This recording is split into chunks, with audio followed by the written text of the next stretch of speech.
नमस्ते, मैं एजाज और आप देख रहे हैं नेशन स्पीक्स इंडिया।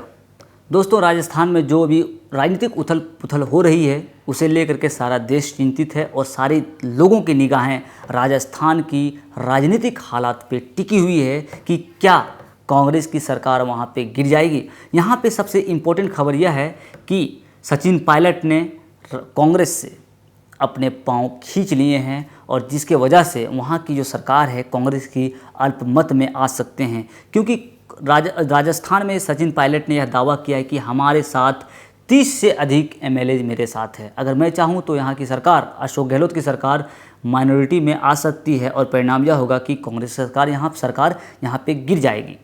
तो सबसे इम्पोर्टेंट सवाल यह है कि क्या हमारे देश में जो नेता हैं वो नेता लोग अपने एक पार्टी को छोड़ करके दूसरे पार्टी में क्यों चले जाते हैं, या तो फिर वो पार्टी क्यों छोड़ देते हैं और सरकार इस तरह पंगु बना देते हैं कि सरकार अपने आप गिर जाए।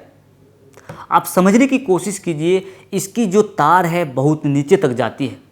आज ऐसे दौर में हम हैं जहां हम इस बात को लेकर चर्चा करते हैं और इस बात को लेकर के हम अपने आप को समझाने की कोशिश करते हैं कि क्या हम चाइना को कॉम्पीट कर सकते हैं, क्या हम चाइना को पछाड़ सकते हैं।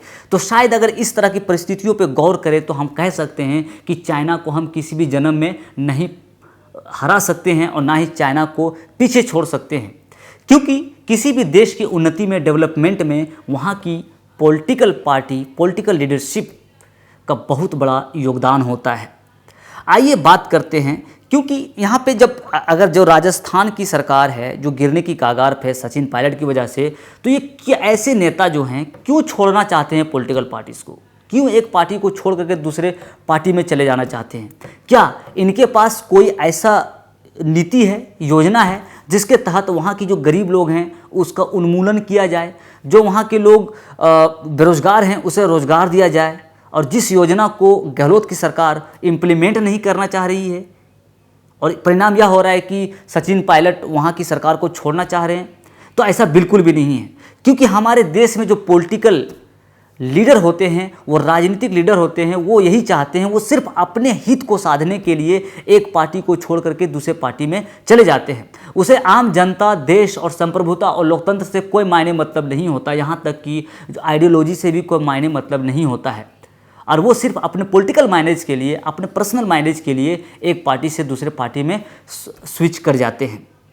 और शायद यही सबसे बड़ा रीज़न है जिसके वजह से हम आज चाइना को किसी भी हालत में कॉम्पीट नहीं कर सकते हैं। तो आइए ये है हमारे देश की पॉलिटिकल क्राइसिस की बात, हमारे देश में पॉलिटिकल कारण जिसकी वजह से हम चाइना को हम नहीं पछाड़ सकते हैं।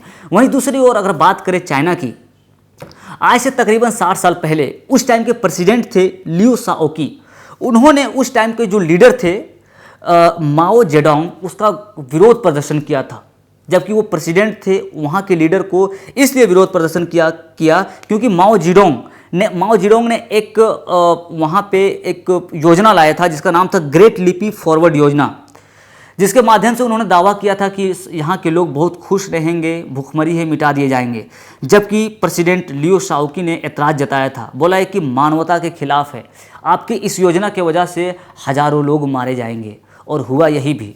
1962 में वहाँ पे महामारी आई और उस महामारी में लगभग लाखों लोग मारे गए। उसके बाद से फिर लियू शाओकी ने माओ जेडोंग पर हमलावर हुआ और बोला कि मैंने पहले ही आपको आगाह करवाया कि आपकी इस योजना की वजह से हज़ारों लोग मर सकते हैं और मरा, आप यही होगा कि आप सरकार छोड़ दें। उन्होंने माओ जेडोंग से लियू शाओकी ने रिक्वेस्ट किया, लेकिन माओ जेडोंग तो वहाँ का ताकतवर नेता था और परिणाम यह हुआ कि लियू शाओकी को इन्होंने मरवा दिया। मरवाने के बाद यहाँ तक कि उनकी पत्नी को भी बेइज्जती करवाया गया। दूसरी बार जब फिर माओ जेडोंग हट गए, उसके बाद 1978 में डेंग जियोपिंग आए और डेंग जियोपिंग ने माओ जेडोंग की जो ग्रेट लीपी फॉरवर्ड योजना थी उनको हटा करके लियू शाओकी का जो योजना था सोशलिस्ट ग्लोबल मार्केट इकोनॉमी, उनको 1978 में लागू किया। और आज हम और आप देख सकते हैं कि चाइना कितना डेवलपमेंट कर गया है, हर क्षेत्र में किया हुआ है। पावर हो, पॉलिटिकल पावर हो, पैसे हो, बिजनेस हो, सुपर पावर हो, हर क्षेत्र में चाइना अपने आप को अब यूनिक साबित कर रही है और यहाँ की यूनाइटेड स्टेट को टक्कर देने की पोजीशन में आ गए हैं। और हम चाइना को चाहते हैं कि हम चाइना को कॉम्पीट करें, चाइना को पछाड़ दें, तो बिल्कुल ऐसा नहीं हो सकता है, क्योंकि वहाँ के नेता अपने लोगों के हित के लिए अपने जान को कुर्बान कर देते हैं, अपने फैमिली को त्याग कर देते हैं, तब जा कर के आज चाइना चाइना बना हुआ है।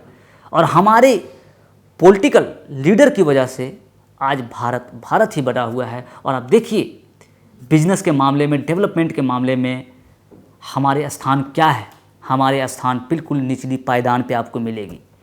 तो सबसे बड़ा रीज़न यही है कि अगर जब तक हमारे पॉलिटिकल लीडरशिप ठीक नहीं होंगे, अच्छे नहीं होंगे, मानवता हितकारी नहीं होंगे, तब तक देश का भला और विकास कभी भी नहीं हो सकता है।